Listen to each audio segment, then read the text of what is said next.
এবং সুন্দরবনের মধু আমাদের ঠোঁটে লাগে মিষ্টি কথা আমরা বলার চেষ্টা করব।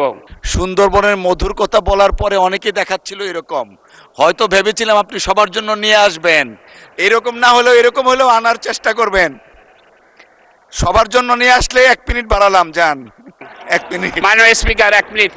জাতীয় সংকট দূর করার জন্য কথা আসছে ঐক্যবদ্ধভাবে আমাদের থাকা এবং দেশ পরিচালনার মধ্যে দিয়ে আমরা একটা নতুন বাংলাদেশ আমরা গড়ে তুলতে চাই।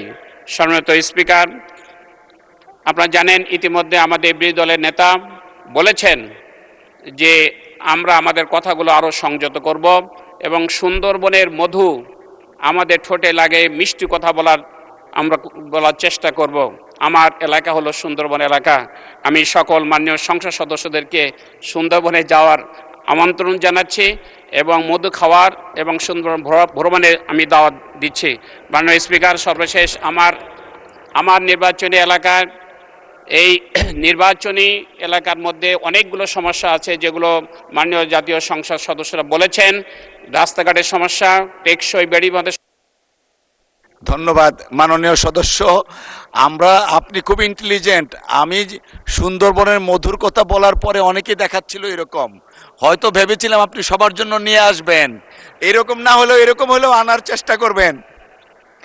সবার জন্য নিয়ে আসলে 1 মিনিট বাড়ালাম, যান 1 মিনিট। মাননীয় স্পিকার, 1 মিনিট।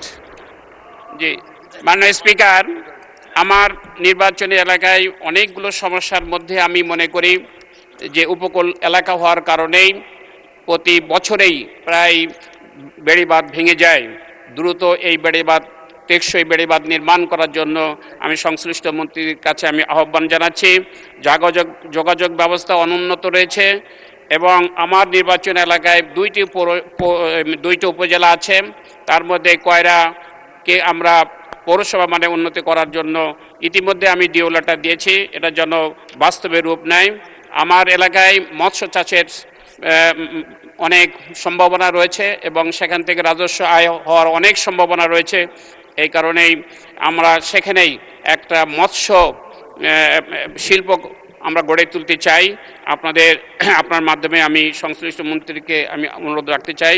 মাননীয় স্পিকার, আপনাকে ধন্যবাদ। আপনাকেও ধন্যবাদ মাননীয় সদস্য।